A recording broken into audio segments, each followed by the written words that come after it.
Assalamualaikum warahmatullahi wabarakatuh. Salam sejahtera buat semuanya, Rahayu, sedulurku petani se-Indonesia dan para penyuluh se-Indonesia. Hari ini saya sowan kepada Rosikah atau Ros sebagai ketua koordinator BPT Kecamatan Dimulyo, Kabupaten Kebumen. Beliaunya ini beserta tim Mas Yuda, Bu Am, Bu Aziza, Pak Karmin. Nah, ini adalah tim yang sangat solid yang harus dicontoh oleh para penyuluh yang lain, bahwa mereka selalu berjuang untuk mendampingi Pak Kades, Pak Arbani, dan secara khusus dan secara umum untuk petani yang ada di Kecamatan Dimulyo. Saya terima kasih kepada rekan-rekan saya semuanya, karena apa? Tanpa mereka Dinas Pertanian tidak bisa berarti, karena apa? Mereka yang akan mengayomi masyarakat, mengayomi petani secara langsung, berikan edukasi, transfer knowledge sampai dari awal tanam sampai ke pasca panen. Bagaimana keluh kesahnya, beliau-beliaunya ini berjuang di tingkatan petani. Itu yang harus kita apresiasi dan harus kita sampaikan, bahwa mereka adalah para pejuang untuk ketahanan pangan. Itu Bu Ros, bagaimana nih Bu Ros untuk khususnya desa Tepaknya nih Bu Ros? Prof, ini sebelumnya saya jadi malu ini Pak Prof ngendikane kok sowan. Sowan Pak rawuh ke sini ya, terima kasih untuk rawuh di BPP jadi panutan BPP. Khusus desa Tepakyang memang sudah membuat langkah yang hebat lah dibanding dengan desa-desa yang lain, dengan berani memutuskan untuk bertekad menjadi wilayah desa daulat pangan. Nah, ini sudah dimulai dengan kemarin sudah terrealisasi. Yang pertama pembuatan pupuk organik dan dengan bagi mandiri pupuk organik untuk khusus desa Tepakyang. Di samping itu juga melayani dari wilayah yang lain, kalau yang membutuhkan bahkan sampai ke Banyumas, Pekalongan dan sebagainya. Kami ikut bangga dan juga berharap langkah hebat ini bisa terus berlanjut. Tentu saja bimbingan dari Prof. Didi juga tetap diharapkan, dan semangat dari Arbani tetap yang tetap menyala demi untuk kedaulatan pangan khususnya di Tepakyang maupun di wilayah yang lain. Itu Prof. Iya.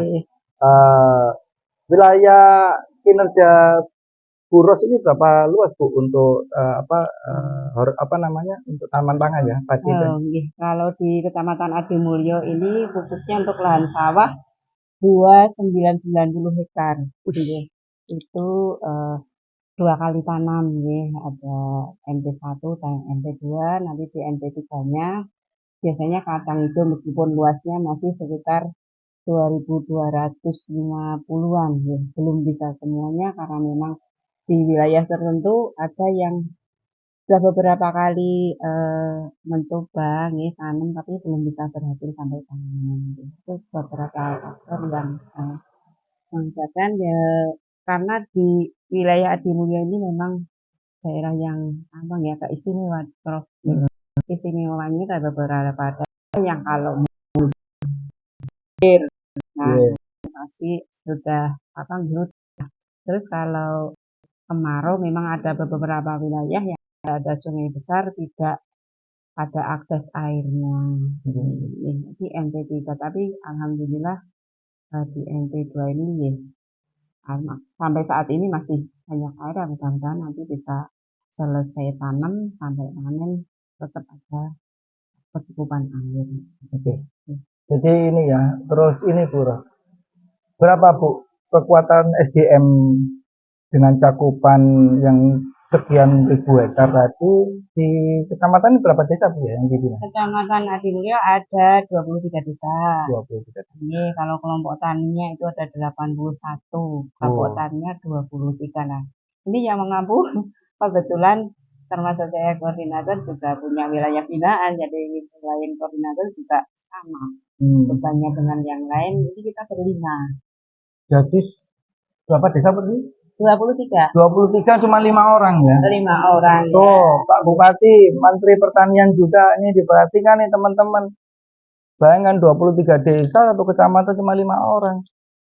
Bagaimana mereka bisa maksimal bekerja? Belum nanti beban administrasi yang ditugaskan dinas. Ya kan, bagaimana mereka untuk mengatasi kelangkaan pupuk.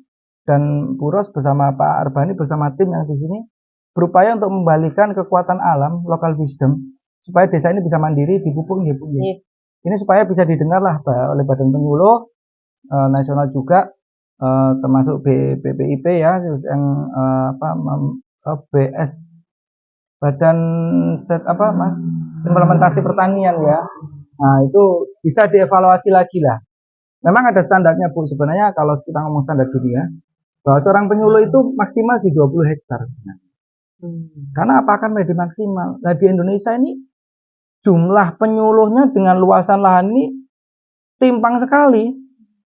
Nah, makanya TLT BPP ini ya jangan dijadikan P3K aja. Kalau bisa disetarakan dengan ASN, karena apa? Beban teman-teman yang P3K atau THL ini hampir sama dengan PNS. Kasihan Buros nih yang dipinggul, dimanggul beban yang cukup berat. Belum beban hidup sendiri, Bu ya. Insya Allah teman-teman ikhlas. Cuman ini saya sampaikan kepada para pemangku kebijakan di pertanian dan para pemangku di daerah atau di Kabupaten Kebumen, khususnya secara umum di semua kabupaten Indonesia, tolong diperhatikan, tambahlah jumlah para penyuluh ini. Anak-anak didik kita di Polbantan banyak sekali. Kenapa mereka nggak ditarik untuk dikembalikan ke desa masing-masing atau daerah yang menjadi binaan Kementerian Pertanian? Itu ya, ini note buat pemangku kebijakan presiden terpilih ke depan, supaya jumlah penyuluh ditambah kalau ketanpangan mau berhasil. Dan mereka harus ditingkatkan sertifikasinya untuk penyuluh atau bidang yang lain supaya kompetensi mereka bisa lebih maksimal untuk membina petani. Karena keberhasilan tahanan pangan itu pada Buros bersama teman-temannya. Dan Pak Kades, Pak Arbani ini kepala desa yang spektakuler menurut saya, dengan berani melang-melangkan untuk membalikan ke alam lagi dengan kekuatan desanya. Sekarang malah bisa ekspor nih Pak Arbani ya. Itu kebanggaan buat saya. Itu yang bisa saya sampaikan. Sekali lagi, satu kata, jangan pernah lelah berjuang, jangan pernah lelah berbuat baik. Karena apa? Kita akan mengantarkan petani kita berdaulat dan bermartabat di pertanian negara lain atau dunia lain. Assalamualaikum warahmatullahi wabarakatuh. Rahayu. Makasih. Assalamualaikum.